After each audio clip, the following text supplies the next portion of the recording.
Well, the trend of Tempo Storm winning from the second pick position and importantly on their battlegrounds continues as they are currently up 2-0 over Team Freedom on Dragonshire. You know, Team Freedom, they did bring the fight. They almost got a keep. It was a much closer game, but that was a masterclass of how to play Cursed Hollow J-How. Yeah, and I think the point that you made is how well Tempo plays on their battlegrounds with their strategies from the second pick position. And for Team Freedom, I think it's a chance for them to say, hey, maybe we should take that to our battleground with our strategies, because Tempo Storm, again, up until this point, only dropped one game so far from that second pick position, and it's where they thrive. So we'll see what Team Freedom wants to do. Freedom has been willing to switch over to a battleground choice and be willing to give up first pick from that, and maybe if we do see them do that, they'll take us back to Praxis Holdout as they picked that versus... Winner, winner. Winner, winner. We'll have that back up soon, but they did do that versus Endemic. It's going to be Tomb of the Spider Queen that we're going to, and that is a Team Freedom choice. Yeah, there it is. I can dig it. I mean, it plays well. Again, their macro, their meta style of a Hanzo, of Tassadar compositions, potentially Chromie, all of those things excel on this battleground. So we'll see if that comes out. As a hero you and I discussed previously, Gul'dan has kind of fallen off. It's something they played in the past. Doubt we'll see that. Of course, the Jaina as well. I think the Greymane has a little less priority on this, although I believe Tempo played one game on this. But in terms of the hierarchy, some of those other heroes tend to win out a little bit differently on this. Both teams have been willing to pick Tomb of the Spider Queen, so it's a fairly equal battleground as far as who jumps to mind and has the power, the strength level, the higher strength level here. Tempo Storm has also been willing to draft Maiev here and even build more into the team fighting over something like Wave Clear the camps by having Maiev Genji. But in the previous series from them, they wanted to do that on Dragonshire and they do that on Tomb. They didn't on Dragonshire. They seem to be a lot more Wave Clear and Camp Clear focused, so I am expecting more of the adjustments from Tempo Storm to carry through on this map too. I'd really like to see Team Freedom maybe get an early Hanzo pick. Okay. And they'll have it in their 1-2 spot. Tempo Storm, I don't know if they're a first pick Hanzo team. Again, Johanna I think is going to come to mind in the early part of this draft, but after that sick 4-man Dragon Arrow from Ven to win a game on this map previously for Tempo Storm, and the way that he plays that and the way that he can follow up on his teammates, I don't know if I want to give that to Tempo Storm. Twice Team Freedom early picked Tassadar and Karazim. Well, the Karazim was later on with the Tassadar, and did like to pair it with Tracer. That's going to be taken away by Tempo Storm. It was actually Team Freedom who played Greymane on this map, along with Urel and Chromie versus Endemic, and they won it. Tracer and Genji out of the way. Tempo now has first pick. Is it Johanna? Is it Urel? Or is it the possible Hanzo? I feel like Johanna, if you did want to get a little bit tricky with your draft, then you definitely need the Wave Clear from that frontline position. But Tempo Storm, again, has a wide variety of heroes that they can play. They have multiple styles while still keeping their traditional play style alive. Both the games we have from Tempo Storm on Tomb were from the second pick position. So, you know, it's been Johanna plus their support. Malfurion was one game, Deckard Cain was the other. So I'm wondering if it's more important, they feel like it's even more important to get the support there. I think it's likely to be the Johanna though. I would be more than comfortable with the Johanna in the first pick here. Using every second of it. You're out. Okay. Johanna Blaze is fine, Johanna Hanzo, but Team Freedom does do things a little bit differently at times. We've seen several compositions from them on this battleground, including some Stitches attempts in the past, dating back to last phase, but Johanna, again, the meta has shifted so much. I just don't know how Johanna makes it past this. So Johanna Urel having an unkillable front line, enabling a backline of Fen and Van, the Fen combo, that's just too much. I think definitely a warrior, but I don't know if it's necessary to get a solo laner here for Team Freedom. Nasmus is very flexible. He can play a lot of different supports, and he's been willing to flex even something like Leoric on this map. So unless they really feel like Blaze is integral to having that part of the front line too, Blaze does make that standoff with Urel slightly easier than some other heroes, but I think now they'll go ahead and stick with this. They do get Johanna and Blaze, but that may leave them with some of their not as favored options for the backline later on. That would be my only concern.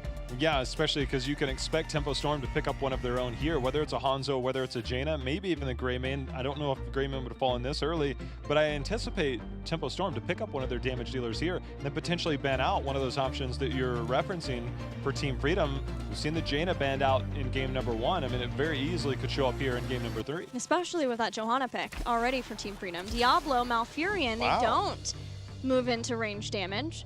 Those still like to ban it. Well, maybe not now since they haven't gotten any.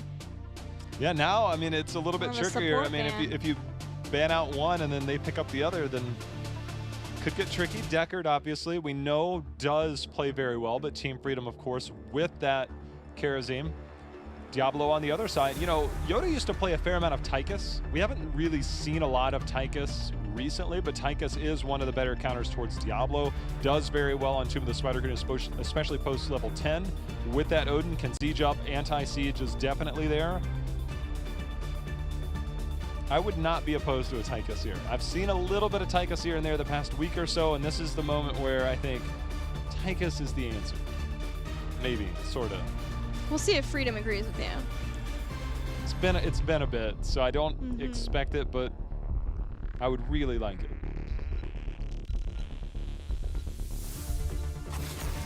Hanzo banned from Team Freedom, probably going to move into the Phoenix then, unless they themselves want to get Greymane. Chromie banned from Tempo Storm. Heads up, Chromie on Tomb of the Spider Queen is a classic, dating all the way back to, I think it was Europe that played her here first. And Lutano has been liking his Chromie play. A lot. Well, Tychus, Jaina have a lot of firepower, a lot of burst potential, a lot of sustain, a lot of wave clear. Phoenix Jaina though too. Phoenix Jaina as well. There are a lot of options, and I think Jaina does maybe fit this category for this team in this slot. If this was Heroes Hearth, I'd be screaming Jaina all day. But Team Freedom, again, will mix things up. It's like different day, different team. And sometimes we just kind of see them go back to other strategies that they try and pull out. The only thing with Phoenix and Jaina, both of them are generally who Yoda plays. So for that case, maybe Freedom gets more aggressive with a different mage, less of the wave clear focus, more of something like his Li Ming, since Chromie's gone. A lot of options here for Team Freedom. They may leave one of those backliners to last two and get their support. They do. They get Deckard Cain and Greymane. Switches hands. Not what I anticipated there. I mean, Cursed Bullet still does have the percentage-based damage if you opt to go into that. Urel and Diablo, very tanky. Diablo especially. Easy to get souls with the rework, but even more so just due to the amount of minions on this. But for Tempo, we've known them to play a decent amount of Jaina. The Maiev is also something to consider still. And Phoenix is still up. Lightning Breath plus Purification Salvo. Any slow setup that you can get on a lot of people is very nice when you have a Phoenix. Lots of damage. More damage. Yeah, 50% more with the slow targets. It's just, they can pick anything. I mean, there's such devastating combos that they, okay, this is not the one that I anticipated. Not the Vala. I didn't wonder about the Vala, but I did wonder if Tassadar, the old Tassadar Diablo, an unkillable composition to be sure, with a Vala to back that up. Fan, I believe, should be the Vala here. When we talked to Fan last year at Mid-Season Brawl, Xing Si was still around from China. We were talking about better Greymane, better Vala, and Fan, where Xing Si was putting on a masterful performance of his own, was saying, I think my Vala is better. But he will still be rocking the E-Star spray. Oh, yeah. Yeah. Oh, yeah. In respect. I mean, there was mutual respect from both members there. It's just they know that they were two of some of the best there. Unfortunately, Fan was sitting with us and not playing in that tournament this year, redeemed himself. Well, Deckard Cain is going to give a lot of sustain, but there is a ton for Tempo Storm between the beefy front line and the Malfurion and Tassadar. Team Freedom now has some difficult choices. Wow. They will make that choice with a Gul'dan. When you have a double support composition that wants to stick together like this, one way that you can possibly get kills from it is to split it up, and that is exactly what Horrify aims to do.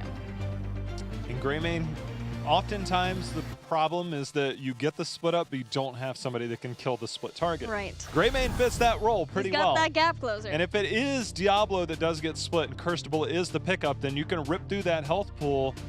But if that Horrify and you don't get that instant blow up and there's a shield available from Tassadar, that will buy enough time for June to potentially pop Tranquility, which against the Gul'dan seems a little bit more likely, especially if Echoed Corruption does get completed and puts a lot of dot damage out. Yeah. So I think that is a pickup in particular. Do you think it's enough versus Tempo Storm from Team Freedom? The Gul'dan Greymane, stealing the Greymane away is nice, but this Gul'dan counter.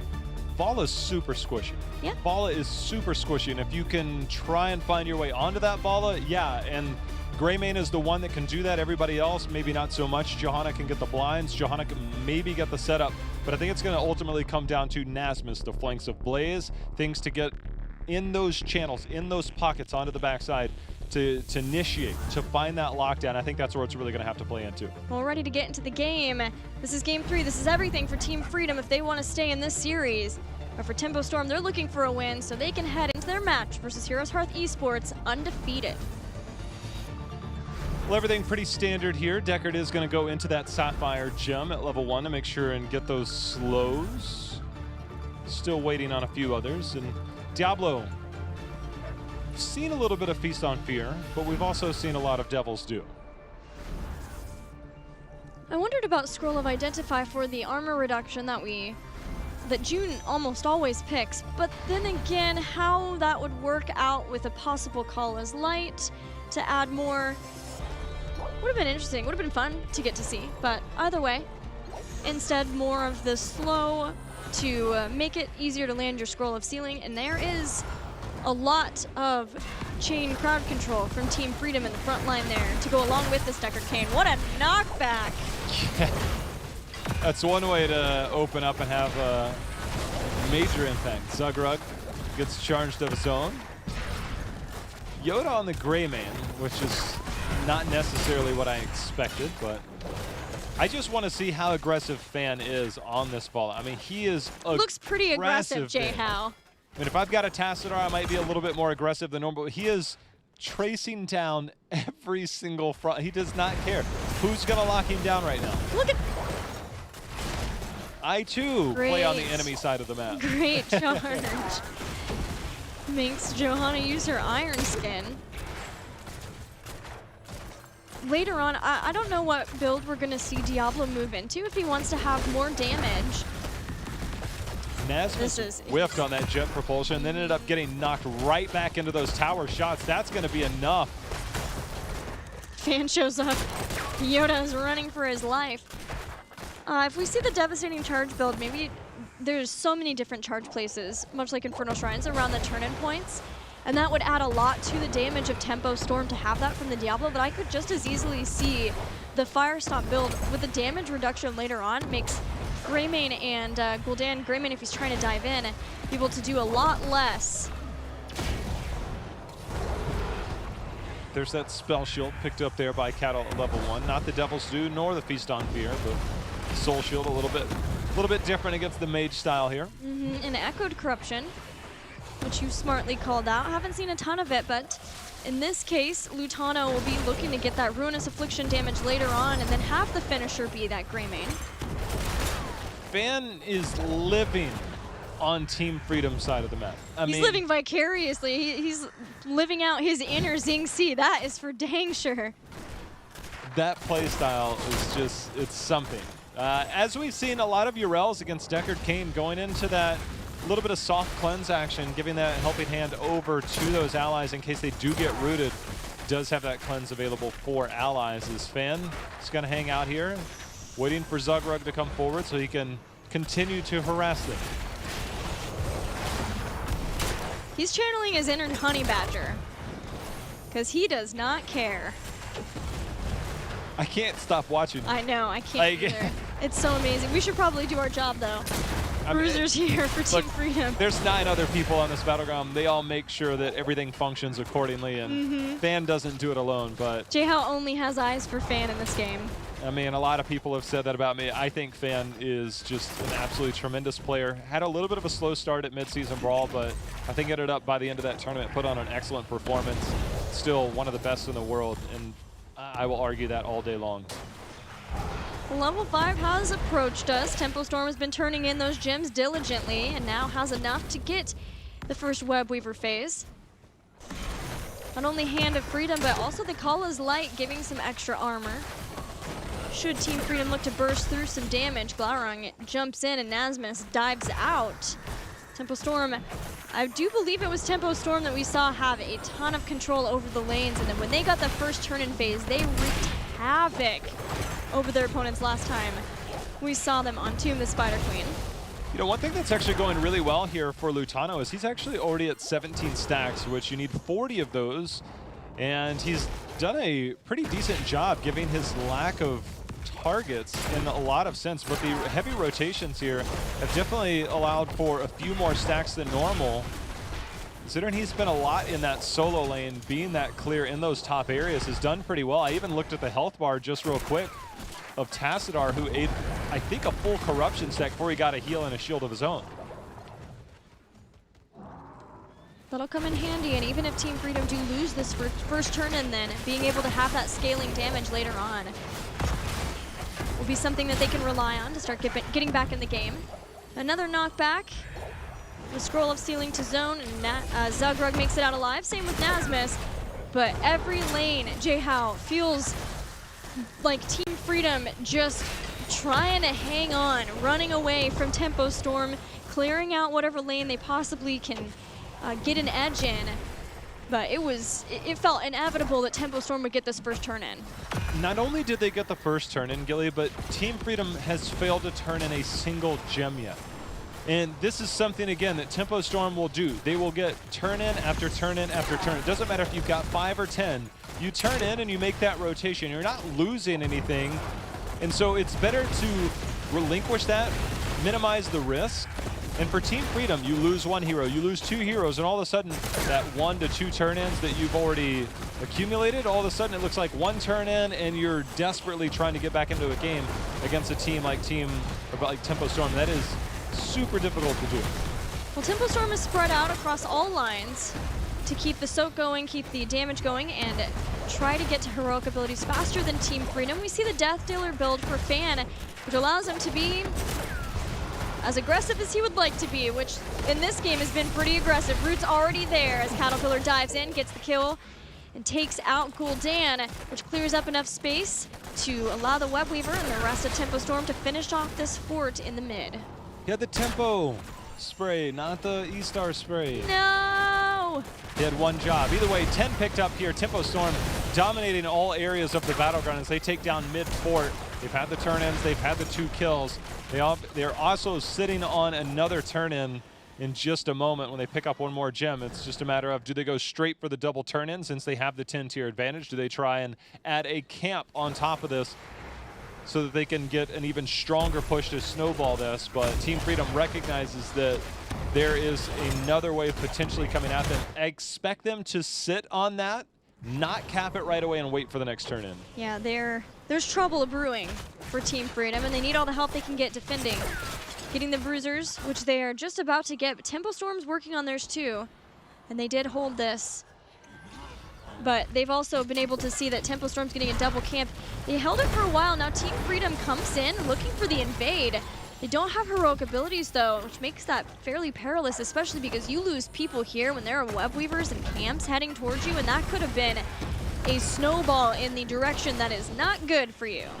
Well, here we go. Second Web Weavers turned in for Tempo Storm. Time to make something happen more with this push. And they already took down 1 fort. See if they can make more happen for Team Freedom. They really need 10. Nice shadow charge there. Wow. That's going to keep Nasmus out there. He has 10 bunkers available if he wants to use it. He does. I imagine that's going to be all for naught. I don't see him making it out of there. Just misses, actually, on lighting up that fire to keep him alive, at least for a few seconds longer. But it does buy enough time for Team Freedom to deal with the pushes in the other lane. You see the minimap, gray main top, dealing with the middle, but the pressure is mounting here in the bottom for Tempo. Yeah, Tempo's looking for 13. They're looking to get this keep opened up. Maybe get some keep damage on it if they can. This is the kind of composition where you can sit around a little bit with that double support comp and the strong front line of Glaurung and Caterpillar. Fan hanging in, putting in the damage, brings the keep down to down a quarter of its health bar before Team Freedom forces Tempo Storm back. Tempo will respect that Freedom now having heroics, having the Horrify, stay a while and listen to. These are scary things to try to siege into. Well, for Team Freedom, again, they have not turned in a single gem. There's going to be a charge over the vision as their collusion is just getting burned down as we now see Bless Shield comes out in response, but Tranquility already out. Lutano under assault by Glaurung. The punishment continues here. Horrify will stop it for a moment. Nasmus jet propulsion Glaurung into a wall, but that strafe from Fan straight through all of Team Freedom and claims the life of Gul'dan. And with Horrify now down 13 here, Tempo Storm, all their members starting to heal back up with the double supporting, are going to stick around and continue the siege. This is tough for Team Freedom because now they're down a talent tier. They, again, not turning in a single gem, and now you find yourself down another talent tier. Where do you find it? For Tempo Storm, a lot of teams will rotate towards the boss. They'll try and force that. But for Tempo Storm, if you get the boss, you could potentially give up a turn in. And we'll see if Team Freedom can find that chance to turn in. Else they just might start getting desperate to contest this. I think that was really amazing play from Tempo Storm to know that Team Freedom was going to be possibly rotating through that area, just sticking around and punishing them for that because they got the dive on the other side. Collusion doing his best to be where the support is supposed to be, which is behind your front line. Being able to get the jump on him, who normally, if you go in straight into Team Freedom, he's just going to drop stay a while and listen. They have Horrify too. Now the boss is there. Team Freedom did not recognize in time, did not get the turn in. Glaurung was still watching it. Now they need to get this kill on Glaurung, if nothing else. They got it, but Blaze put the oil and the fire down in the boss position. When you do that, you see the boss isn't there because you don't proc the boss, then it must be pulled somewhere else. They made a very, yes, they get the kill, but they made a very slow rotation as Fan is just punishing Zugrug for being anywhere near him. It does feel like Team Freedom are feeling the pressure of this comp. Yoda's going to dive forward and get some damage down on Caterpillar, who used the Lightning Breath over the wall. Tempo still waiting on the gems for a turn-in. Team Freedom wanted to rotate back and defend versus this, but there was some time bought from Tempo Storm just by getting Freedom to engage with them slightly. But Freedom are going to have a very narrow window to clear that up, get back in, and hope that they can get a turn in, because they are sitting on 117 gems and counting in the Bank of Freedom.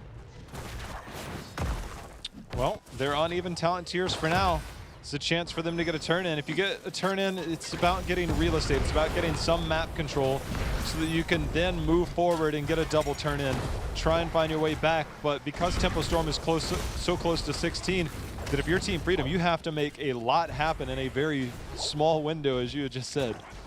Yoda and Zugrug have a majority of these gems. Yoda doesn't have enough for a turn on his own, but Zugrug does. But Zugrug wants to be the frontliner. They can't stop Tempo Storm from stalling every time Yoda wants to turn in. They want to stick together. They don't want to separate and try to send someone down bottom. They really can't, because how pushed mid and bot are by Tempo Storm. That was excellently done too. It's just a product of how far ahead they are in this game. Somebody has to deal with that, and that's going to mean Team Freedom has to back away. Greymane takes a very long route. Caterpillar and team, they soak up 16, but here's that wave you were just mentioning with the Siege Giants. It does force the response. A camp is going to be nice to be picked up. The Team Freedom, in just a matter of moments, they're going to be down another talent tier. And for Tempo Storm, they're about to have another turn-in. I mean, they have enough. Zug's starting the turn-in now, bottom. A Psy Storm stops him. He uses Iron Skin to dodge Cattle Shadow Charge, but it's very scary because now Tempo Storm has closed the window. They have slammed it shut with 16. And with the control of the lanes, of the turn-in points, they will get more web weavers. A third turn in a row. Team Freedom can't catch a break. Well, the aggression that we've seen from Fan gets scary because he picked up Manticore, which is percentage-based damage, 5% damage towards that target every third basic attack. And as much as he's been targeting those frontliners and not being punished for it, it is there for Lutano. He really wants to complete his Echoed Corruption. It contributes so much to the wave clear. He's sitting on 36. If he can complete that, it does allow you to take down these web weavers so rapidly. I'm just wondering if they're even going to have a chance to do that. They'll get mid, but the zoning and the aggressive positioning of Tempo Storm gets bottom at no problem at all, puts the web weaver on the core, and the zoning continues. Team Freedom has to put Zugrug forward just so they can get collusion, and Lutano on this Nasmus is fighting on one side, Zugrug on the other, Fan chasing him down, trying to get that kill. Use that Death Dealer damage, but didn't take a kill on Zugrug, but he's still happy to heal back up before he comes in.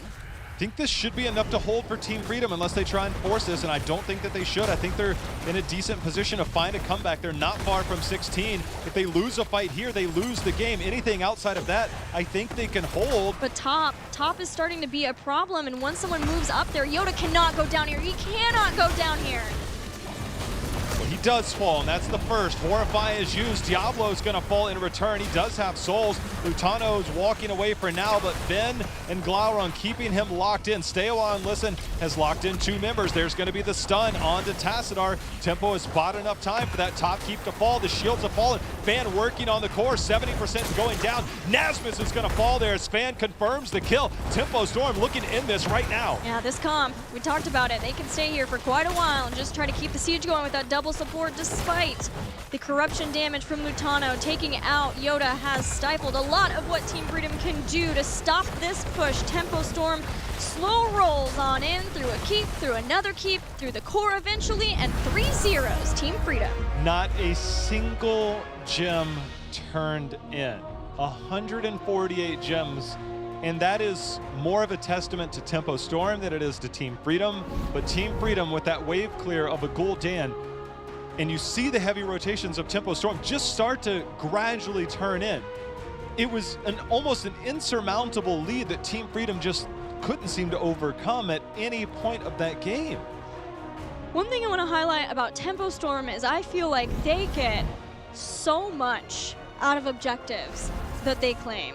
Curses, web weavers, punishers, they just know how to get a lot out of them. And I think that's something that, you know, teams are going to have to reconsider. Can we let them have this first web weaver phase? And sometimes it happens. They also were creating space for themselves to get those, but they get so much done, and a lot of that is part of their draft too. But Tempo Storm, that was miles cleaner than their match versus LFM2. Tempo Storm looks very good. They look like a coordinated, strong team to go up against Heroes Hearth Esports next week. I mean, this is the Tempo Storm that we knew last phase, have been working towards. To come out with a performance like that today just restores my faith. It's not that it was lost. It's just there was an obvious step back for Tempo Storm, but it was clear reason why. But after today, my goodness, like, I am so impressed with what they accomplished today. The last 2 games especially were almost flawless. That was so well played by that team. Well, let's talk to Cattle and figure out why it was so darn strong from them. Caterpillar, that was a dominant 3-0. How the heck did you do it? I don't know. That's not quite what I expected. We were expecting a really hard match, but we played really, really well today. We had kind of a rough week of scrims with a lot of throws here and there, but we pulled it together today, and so yeah. Yeah, you guys looked great, and especially after your match versus LFM, you guys lost a couple of those early games too. Some games looked scary. What is it that you guys talked about or worked on to ensure that you came in a lot stronger versus Team Freedom today? I think the biggest change today was just that we had much better communication, I think, and we just had a better grasp on how we wanted to play out the entire game and what our win condition was, and we played more towards that. And we only had like one small slip up in the Dragon game, but other than that, we basically just played our comp how it was supposed to be played and then just slowly won the game. Yeah, that Curse game was Awesome. A nightmare for Frida, but awesome for you guys. I have to ask, did anything happen to June? Is he okay? Did he have comms for the whole game? You know, everything go as it was supposed to? Surprisingly, there wasn't anything June today. It was just, I don't know, normal June. Gas It's in the really, car? really weird. Yeah. Yeah. Gas in the car and comms on. And good to hear. Jay, how any questions for Cattle? Yeah, Cattle, you guys have clear strategies when you come onto every single battleground. And I think a lot of those, they're a lot easier when you've been winning for so long and you've been together for so long. But when they play out the way that they do, specifically that cursed game, I mean, is it as easy as it looks? I mean, where does the difficulty lie in being able to execute so flawlessly? I think it's just all about knowing what your comp's strengths and weaknesses are. And so we just plan out our game plan and make plays based off of that, just to make sure we're never in a situation we don't want to be in. And then, yeah, if you have Hammer and you're getting the game going your way, like, she just can't get touched. And I want to address Vin, obviously, now coming onto this team. We know where he's at. We know what he's bringing to the table in these team fights. But what's it like bringing him up to speed to fill that role that obviously saw him filled? It's not just a matter of can you confirm kills, can you do damage? It's a matter of doing the little things. How has it been trying to bring him up to speed to basically play the tempo way and not just the HGC way? Because you guys clearly play a different style, a much better style than I think a lot of people realize. It's been pretty smooth, honestly. He's learning really fast. He's really receptive of like feedback and any criticism. And he always, if he has a question, he asks, makes sure that he knows what our like viewpoint on it is. And then he's just adapting really fast, and he's gonna be a god soon. God soon. He's definitely showing himself very well, as is the cat one more time. So we appreciate you guys coming on, and always the cat making a cameo as well. Well, Cat and Cattle, your next match is going to be versus Heroes Hearth, the one we've been looking forward to all part. How's that going to go down?